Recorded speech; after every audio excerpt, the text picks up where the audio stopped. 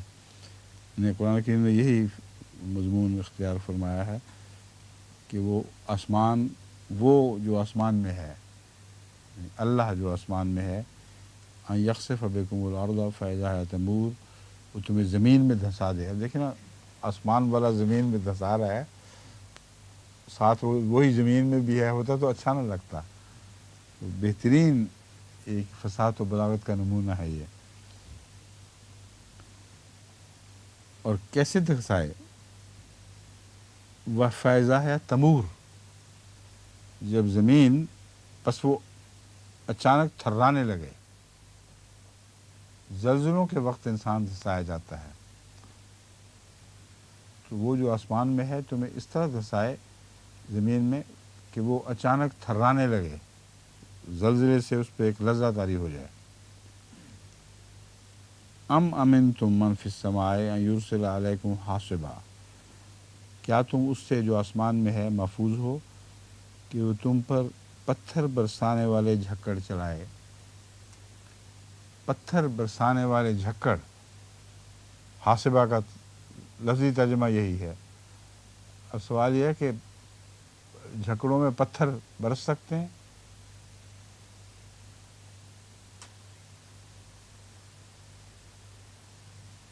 کیوں جی ڈاکٹر صاحب؟ لاوا جب بنتا ہے تو اس میں پتھر ہوتے ہیں، لیکن جھکڑ برستے پتھر برستے ہوں جھکڑوں میں، جھکڑ میں، اس کی وہ برس سکتے ہیں عملاً. ایک تو یہ کہ زلزلے کے وقت بعض، جیسے کہ آپ نے لاوا کہا ہے، لاوا ضروری نہیں، زمین جب پھٹ رہی ہوتی ہے اوپری جگہ سے تو اس کے پتھر وہ جھکڑ کی صورت میں لوگوں پر اوپر سے برسا بھی کرتے ہیں. کئی ایسے پتھروں سے غرق ہو گئے، پتھروں کے نیچے وہ بستیاں دب گئیں. دوسری بات یہ ہے کہ جھکڑ جب چلتا ہے، خاص طور پر یہ ورلڈ کا جھکڑ چلتا ہے بڑا، وہ اتنے بڑے بڑے پتھر اٹھا سکتا ہے اپنے اندر کہ جب وہ اوپر جا کے چھوڑتا ہے ان کو تو پورے کا پورا شہر برباد ہو سکتا ہے ان پتھروں سے. اس لیے کہ وہ تمہیں زمین میں دھسا دے. اس کے بعد ہے من فی السماء ان یرسل علیکم حاصبا، ایسا جھکڑ تم پر بھیجے جس میں بھاری وزنی پتھر بھی ہوں، اور چونکہ مخاطب ایک بستی والے لوگ، یعنی بڑے لوگ، بڑی نسبتاً بڑی جماعت کے لوگ ہیں. مراد یہ ہے کہ پورے شہر کے شہر کو اگر خدا چاہے تو پتھروں والے جھکڑ کے ذریعے کلیتاً ملیمیٹ کر سکتا ہے. فَسَتَعْلَمُونَ كَيْفَ نَذِيرِ، اب وہ ڈرانا بھی بڑا خوفناک ہے، تو پس تم جان لو، ضرور جان لو گے کہ میرا ڈرانا کیسا تھا. وَلَقَدْ كَذَّبَ الَّذِينَ مِن قَبْلِهِمْ فَكَيْفَ كَانَ نَكِيرِ، اور یقیناً ان لوگوں نے بھی جھٹلا دیا تھا جو ان سے پہلے تھے. فَكَيْفَ كَانَ نَكِيرِ، پس کیسی سخت تھی میری سزا. اولم یروا الی الطیر فوقہم صافات ویقبضن، کیا انہوں نے پرندوں کو اپنے اوپر پر پھیلاتے اور سمیٹتے ہوئے نہیں دیکھا.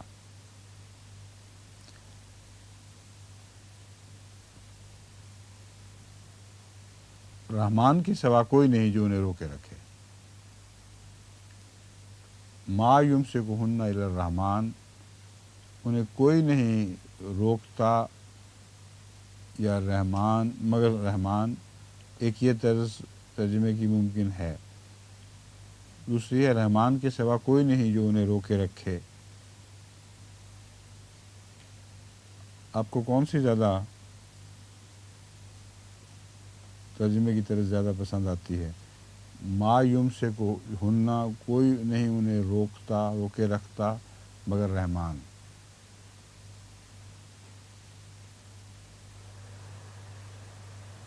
ایک یہ ہے ہیں، دوسری ہے رحمان کے سوا کوئی نہیں جو انہیں روکے رکھے.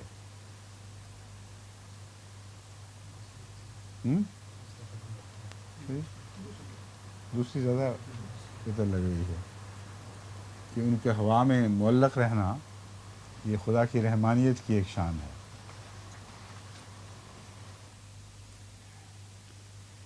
انہو بکل شیء بصیر، یقیناً وہ ہر چیز پر گہری نظر رکھتا ہے.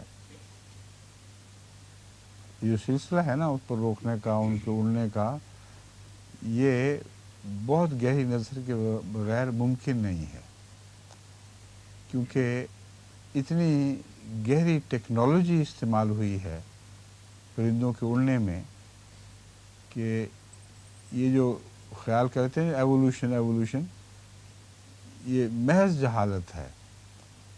کیونکہ پرندے اس طرح ایوالو ہو ہی نہیں سکتے جب تک ان کے اندر اڑنے کے لیے جو اندرونی تبدیلیاں ہیں ان کی بون سٹرکچر کی، وہ ساتھ شامل نہ ہوں. یہ خیال کہ آہستہ آہستہ ہاتھ ہلانے شروع کر دیے تو پر نکلنے شروع ہو گئے، یہ محض ایک جاہلانہ تصور ہے. یہ لوگ بچنے کی خاطر اللہ تعالیٰ سے ڈارون کا نام لے دیتے ہیں، وہ ڈارون نے یہ ترکیب ساری سوچی تھی. جو ڈارون کا پرنسپل ہے وہ ایک اصول ہے، صرف نہ دماغ، نہ آنکھیں، نہ کان. اور وہ اصول جس کا دماغ ہی کوئی نہیں، وہ یہ کیسے بنا سکتا ہے؟ کوئی ایوولوشن کا ایسا وہ تصور پیش نہیں کر سکتے جس کے ذریعے پرندوں کو خدا تعالیٰ نے اڑنا سکھایا ہو، یعنی ایوولوشن نے اڑنا سکھایا ہو. کیونکہ اڑنے سے صرف باہر نکل کے چھلانگیں مارنا اور ہاتھ ہلانا مراد نہیں ہے. کیونکہ آپ حیران ہوں گے یہ سن کے کہ ان کا جو بون سٹرکچر ہے وہ اتنا حیرت انگیز طور پر اڑنے کے لیے موزوں بنایا گیا ہے کہ اس کے ساتھ جو مسلز لگے ہوئے ہیں ان کی طاقت وہ ہے کہ وہ ان کو پھاڑ نہیں دیتی چھاتی کو. ورنہ اڑنے کے لیے تو بہت بڑی طاقت چاہیے.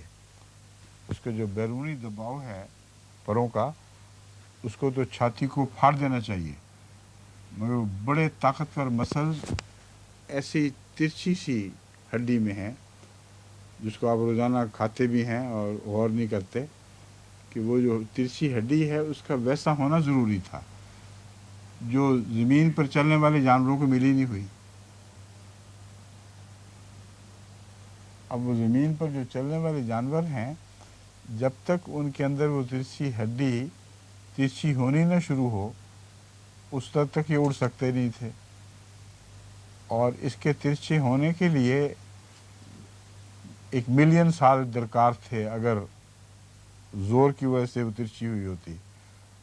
اور اڑتے تھے نہیں اور خالی ہاتھ ہلائی جاتے تھے. یہ کون سی تک ہوئی؟ اور مسلسل ہلاتے چلے گئے اور اندر وہ ہڈیاں ترچھی ہوتی چلی گئیں. ہڈیوں کا ترچھا ہونا جینیٹک اصولوں پر ہو سکتا ہے.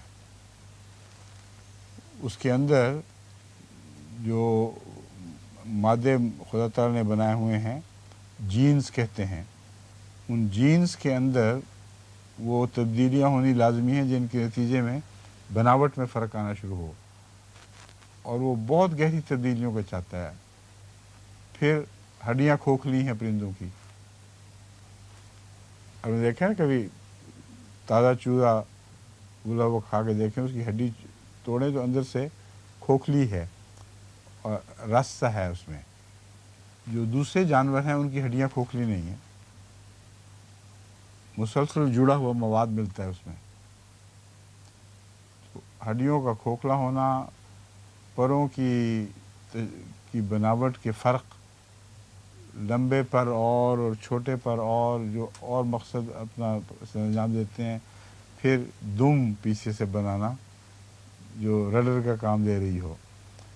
بے انتہا ایسی چیزیں ہیں جو اس تخلیق میں شامل ہیں. اس لیے یہ فرمایا ان کو رحمان نے روکا ہوا ہے. رحمان کا وہ معنی یہاں پیش نظر رہنا چاہیے کہ بن مانگے دیتا ہے، اور پیدائش سے پہلے پرندوں کی کسی نے اس سے مانگا نہیں تھا کہ یہ ساری چیزیں پیدا فرمائے.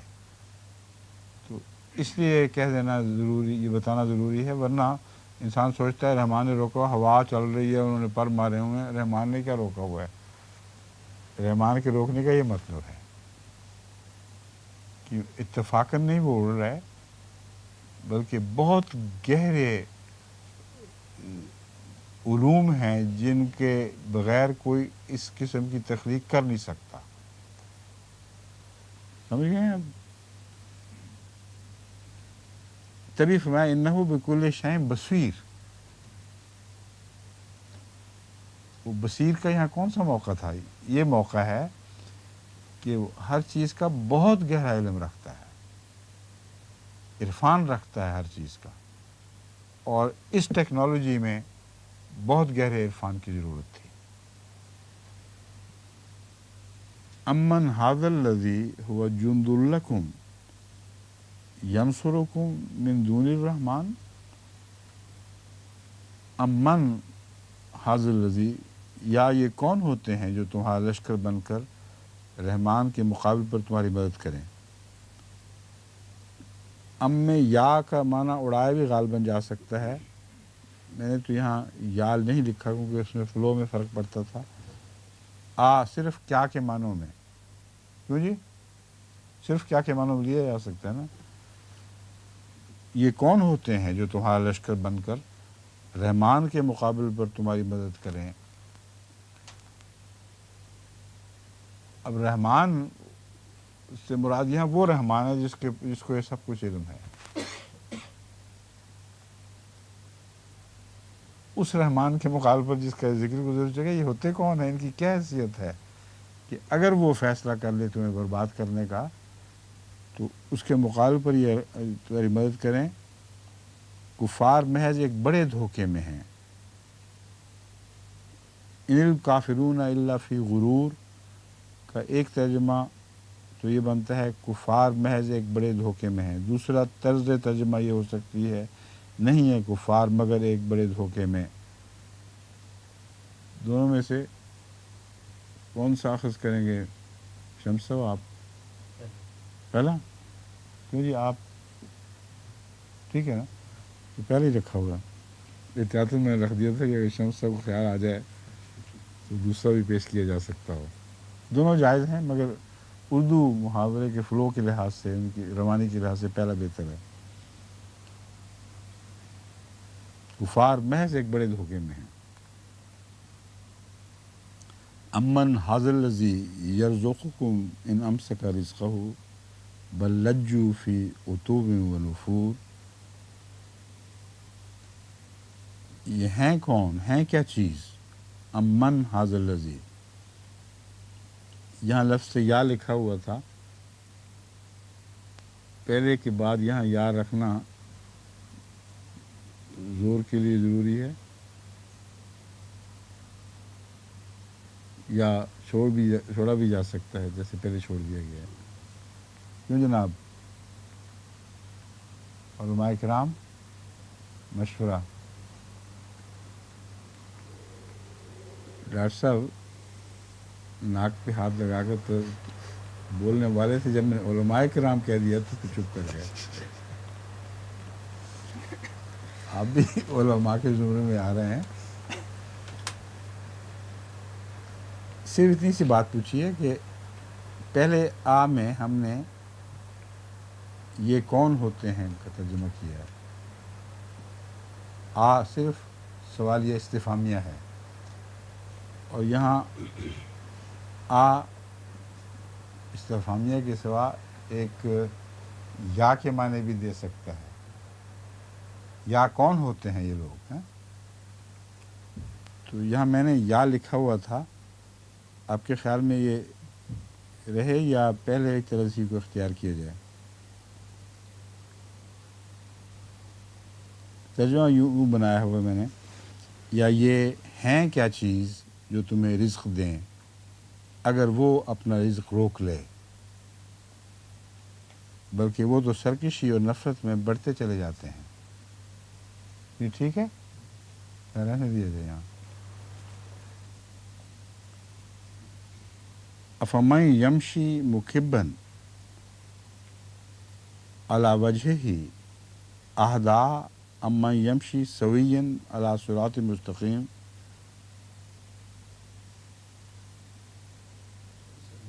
ہیں لجو فی ترجمہ نہیں کیا. بلکہ وہ تو سرکشی اور نفرت میں بڑھتے چلے جاتے ہیں. لجا کا مطلب بڑھنا ہے، بڑھتے چلے جانا. بلکہ وہ تو سرکشی اور نفرت میں بڑھتے چلے جاتے ہیں. بس کیا وہ جو اندھے منہ اپنے چہرے پر اپنا چہرہ جھکائے ہوئے چلتا ہے. یہاں ترتیب بدلی ہے صرف، کیا کی اور پس کی. اردو میں کیا پس وہ، یہ اردو محاورے کے بالکل مخالف خلاف ہے، اور قرآنی محاورے کا وہی ترجمہ کرنا چاہیے جو اردو دان کو اسی طرح سمجھ آئے جیسے عربی دانوں کو قرآن کریم کا ترجمہ براہ راست سمجھ آتا ہے. یہ وجہ ہے جو میں آپ کو بتا رہا ہوں کہ آگے پیچھے تھوڑا سا ہوا ہے، ورنہ کوئی لفظ چھٹا نہیں ہے. بس کیا وہ جو اوندھے منہ اپنا چہرہ جھکائے ہوئے چلتا ہے، علی وجہ ہی یمشی افما یمشی مقیما علی وجہی اہدا، زیادہ ہدایت یافتہ ہے. اگر کیا پہلے جیسے داخل کر دیا تھا رکھا جائے تو پھر دوبارہ کیا کی ضرورت نہیں ہے. یوں بنے گا، بس کیا وہ جو اوندھے منہ اپنا چہرہ جھکائے ہوئے چلتا ہے زیادہ ہدایت یافتہ ہے، یا وہ جو صراط مستقیم پر سیدھا چلتا ہے. امن یمشی سویا علی صراط مستقیم، اس میں کوئی بالکل واضح سیدھی سی بات ہے، نہ وضاحت طلب ہے، بالکل واضح ہے. قل هو الذی انشأکم وجعل لکم السمع والابصار والافئدہ قلیلا ما تشکرون. کہہ دے کہ وہی ہے جس نے تمہیں پیدا کیا اور تمہارے لیے کان اور آنکھیں اور دل بنائے، بہت کم ہے جو تم شکر کرتے ہو. ٹھیک ہے؟ اس بارے میں پہلے بھی بارہا گزارش کر چکا ہوں. یہ بھی قرآن کریم کا ایک اعجاز ہے کہ کان کو پہلے رکھتا ہے اور آنکھوں کو بعد میں رکھتا ہے. حالانکہ جو پہلے آیات کا مضمون گزرا ہے اس میں دیکھنا، سر جھکائے ہوئے، سر اٹھائے ہوئے، اس میں دیکھنے کا مضمون غالب دکھائی دے رہا ہے. اور ایک کیجول بات کرنے والا، بغیر کسی گہری فراست کے بات کرنے والا کہہ سکتا ہے کہ آنکھیں پہلے رکھ دیں یہاں اس موقع پر، کیونکہ آنکھوں کا ذکر پہلے گزرا ہے. لیکن جو زیادہ گہری فراست رکھتا ہے وہ جانتا ہے، یعنی اللہ جانتا ہے جس نے یہ آیات نازل فرمائیں، کہ بچے کی تشکیل اس طرح ہوئی ہے رحم مادر میں کہ آنکھیں پہلے نہیں بنائی گئیں، کان پہلے بنائے گئے ہیں. اور کان سنوائی کے معنوں میں، یعنی بچہ جب بالکل ابھی پوری طرح انڈیپینڈنٹ زندگی کے قابل نہیں بھی تھا تب بھی وہ باہر کی آوازوں کو سنتا تھا اور اس پہ رد عمل دکھاتا تھا. تو وہ جو دھڑک سی پیدا ہوتی ہے آواز سے، اس کے لیے کانوں کی پوری ساخت ضروری نہیں ہے. وہ براہ راست جسم کو متحرک کر دیتی ہے اور اس کو سنوائی کا احساس پیدا ہوتا ہے. اس لیے قرآن کریم نے یہاں وہ جس نے کان بنائے پہلے رکھا ہوا ہے، یعنی سنوائی بنائی.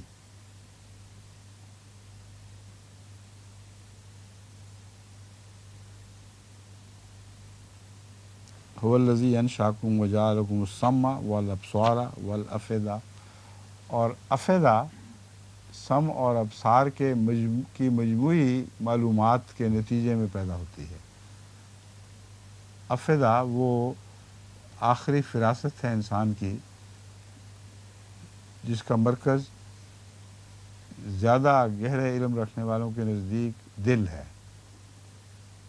اور قرآن کریم نے بھی دل ہی کو اس کا مرکز قرار دیا ہے، کیونکہ سارا جو زور پڑتا ہے وہ دل پر پڑتا ہے، ہر سوچ کا، ہر فکر کا زور دل پر ہی آتا ہے۔ دماغ میں اگر کوئی مرکز ہے تو محسوس یہاں نہیں ہوتی، ہر چوٹ دل پہ لگتی ہے۔ جب صدمے کی بات سنتے ہیں تو آپ ہائے میرا دل کیا کہ اس کو پکڑتے ہیں، اور نقصان بھی دل ہی کو پہنچ رہا ہوتا ہے، دماغ کو براہ راست کوئی نقصان نہیں پہنچتا ہے تو اندرونی طور پر وہ پہنچ رہا ہے، مگر کوئی دماغ کو نہیں تھامتا، اس وقت صرف دل کو تھامتا ہے۔ تو یہ لمبا مضمون ہے، مگر اس میں کوئی شک نہیں کہ دل ایک مرکز ہے جہاں آخری سوچ خواہ وہ دماغ میں ہی پیدا ہو رہی ہو، جنم دل سے لے رہی ہوتی ہے، اور تبھی دل کالا ہوتا ہے، دل سفید ہوتا ہے، دل بدلتا ہے۔ تمام دنیا کے محاوروں میں دل ہی کو بیان کیا گیا ہے کہ دل کسی پر آ گیا، کسی پہ نہیں آیا، نفرت ہو گئی، غیظ سے پھٹ گیا، سب کچھ دل میں ہوتا ہے۔ اس لیے افئدہ سے مراد مانوی طور پر دل ہے، نہ کہ ظاہری لوتھڑا۔ اور یہ افئدہ سمع اور ابصار کا آخری نقطہ ہے۔ یہ دو چیزیں جو پیغام رسانی اندر کرتی ہیں، اس کے نتیجے میں یہ چیز پیدا ہوتی ہے، بصارت جو دل سے تعلق رکھنے والی ہے۔ قلیلا ما تشکرون، تھوڑا ہے، بہت کم ہے جو تم شکر کرتے ہو۔ قل هو الذی ذرأکم فی الارض والیہ تحشرون، کہہ دے کہ وہی ہے جس نے زمین میں تمہاری تخم ریزی کی اور اسی کی طرف تم اکٹھے کیے جاؤ گے۔ ذرأکم تمہاری افزائش کی، جو کئی ترجمے تمہیں پھیلا دیا، مگر میرے نزدیک لفظاً جو معنی ہے وہ اس کے مضمون کو زیادہ وضاحت سے بیان کر رہا ہے۔ کہہ دے وہی جس نے زمین میں تمہاری تخم ریزی کی۔ پورا نقشہ زندگی کی پیدائش کا تخم ریزی کے ذریعے ہی ظاہر ہوتا ہے۔ وَيَقُولُونَ مَتَىٰ هَٰذَا الْوَعْدُ إِن كُنتُمْ صَادِقِينَ، اور وہ پوچھتے ہیں یہ وعدہ کب ہوگا اگر تم سچے ہو۔ وعدہ تو ہو چکا ہے، بریکٹ میں پورا لکھ دیا ہے، مراد یہاں یہ وعدہ پورا کب ہوگا اگر تم سچے ہو۔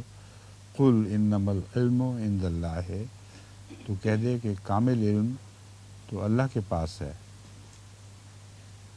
وَإِنَّمَا أَنَا نَذِيرٌ مُبِينٌ، اور میں تو محض کھلا کھلا ڈرانے والا ہوں۔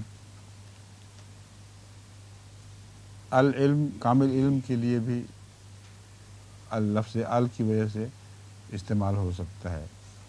تو یہاں میں نے کامل علم اس لیے کیا کہ کچھ علم تو ہر انسان کو خدا تعالیٰ نے عطا فرمایا ہوا ہے، مگر یہ کہ وعدہ کب پورا ہوگا اس کے لیے کامل علم کی ضرورت ہے۔ بس تو کہہ دے کہ کامل علم تو اللہ کے پاس ہے اور میں تو محض کھلا کھلا ڈرانے والا ہوں۔ فلما رأوہ زلفۃ سیئت وجوہ الذین کفروا، بس جب وہ اسے نزدیک دیکھیں گے تو وہ لوگ جنہوں نے انکار کیا ان کے چہرے بگڑ جائیں گے۔ یعنی وعدہ پوچھتے ہیں نا کہ کب ہوگا، باتیں تو بڑی بڑی کرتے ہیں کہ ہو جلدی پورا، لیکن جب وہ ہونے والا ہوگا، جب ہو رہا ہوگا، اس وقت ان کے پھر چہرے بگڑ جائیں گے۔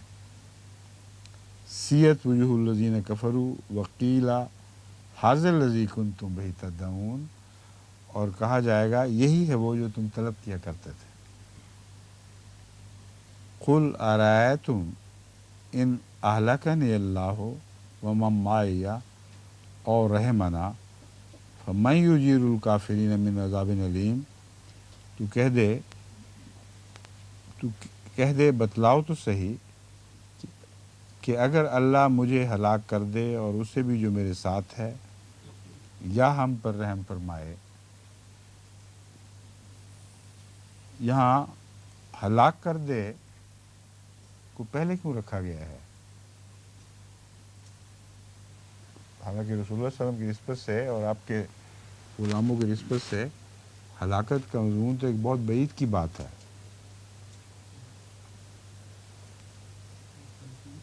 ہیں مخالفین کی تمنا ہے. نہیں، یہ تو نہیں خدا ہلاک کر دے، سمجھتے ہیں ہلاک شدہ ہی لوگ ہیں یہ ساری صورت ہی اللہ تعالیٰ کے کامل غلبے کی طرف اشارہ کی باتیں کر رہی ہے. آسمان سے نازل ہو، اور وہ اتنا عظیم الشان اور اتنا مستغنی ہے کہ اگر جو کچھ بھی زمین ہے سب کو ہلاک کرنا چاہے تو کوئی نہیں جو اس کو پوچھ سکے. لیکن جن بندوں پر رحم فرمانے کا وعدہ کرے وہاں اس کی رحمانیت دوسرا جلوہ دکھاتی ہے.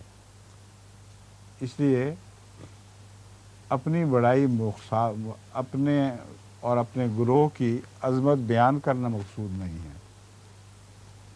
رسول اللہ علیہ وسلم کا بیان مسلسل ان آیات کی روشنی میں اللہ کی عظمت کو بیان کرنے والا ہونا چاہیے تھا، اور یہی ہے. اس لیے یہ عز کا ایک عجیب مقام دکھایا گیا ہے. بتاؤ تو صحیح کہ اگر مجھے اللہ ہلاک کر دے، جس طرح پہلے ہے کوئی مدد نہیں کر سکتا کسی کی، میری بھی یا میرے ساتھیوں کی بھی کون مدد کر سکتا ہے اللہ کے مقابل پر. اور رحمانہ یہاں پر رحم فرمائے، اور جن نیک بندوں کو اللہ ہلاک نہیں کرتا ان پہ رحم فرماتا ہے، یہ فیصلہ کرتا ہے. اس کے متعلق قرآن کریم میں بیانات واضح طور پر موجود ہیں کہ اگر محض لوگوں کو اپنے عمل پر چھوڑ دیا جاتا تو وہ ہلاک ہو جاتے. یہ اللہ کی رحمت ہے جو ان کو روکے رکھتی ہے، صحیح رستے پر چلاتی ہے اور ہلاکتوں سے محفوظ رکھتی ہے. تو رحمانہ کا یہ مطلب ہے جو میرے ساتھ ہے یا ہم پر رحم فرمائے. تو ہمارا خدا ہے، ہم سے جو سلوک کرے. یہ بتاؤ کافروں کو کون بچائے گا؟ تمہارا تو کوئی نہیں ہے ایسا، تم تو اس کے منکر ہو جو عذاب بھی لاتا ہے اور جو عذابوں سے بچاتا بھی ہے. تو یہ طرز بیان واضح طور پر یہ فرما رہی ہے تو بتاؤ صحیح کہ اگر اللہ مجھے ہلاک کر دے اور اسے بھی جو میرے ساتھ ہے یا ہم پر رحم فرمائے، تو کافروں کو کون دردناک عذاب سے پناہ دے گا؟ ان کا کوئی نہیں ہے، لا مولا لہم.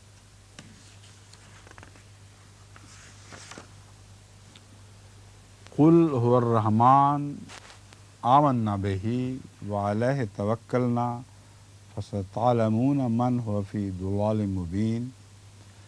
تو کہہ دے خالی اب تک صرف کہہ دے چل رہا ہے، تو کا لفظ نہیں رکھا ہوا. وہ آخر پر جب وہ مضمون سمیٹا جائے گا وہاں میں نے تو داخل کر دیا ہے، یہ ظاہر کرنے کے لیے کہ اب یہاں مضمون سمیٹا گیا ہے سارا. قل کہہ دے وہی رحمان ہے، آمنا بہی ہم اس پر ایمان لے آئے، وعلیہ توکلنا اور اسی پر ہم نے توکل کیا ہے. تو پہلے مضمون کی وضاحت کرنے والا یہ اظہار ہے. ہم سے کیوں وہ دوسرا سلوک کرے گا؟ رحمانیت کی کامل غلبے کی وجہ سے کسی قسم کا سلوک بھی ہو سکتا ہے. فرمایا اس لیے کہ ہم تو رحمان پر اس کی عظیم طاقتوں اور اس کی رحم کی طاقت کے بے انتہا ہونے پر ایمان لے آئے ہیں. یہاں رحمان بے انتہا رحم کرنے والا کے معنوں میں خصوصیت کے ساتھ استعمال ہوتا دکھائی دے رہا ہے.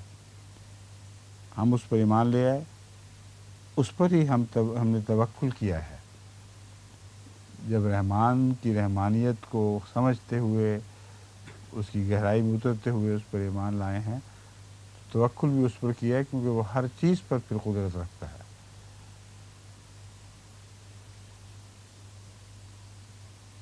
بس تم عنقریب جان لو گے کہ کون ہے جو کھلی کھلی گمراہی میں مبتلا ہے. بس تو عنقریب جان لو گے کہ کون کھلی کھلی گمراہی میں مبتلا ہے. یا عنقریب سے کیا مراد ہے؟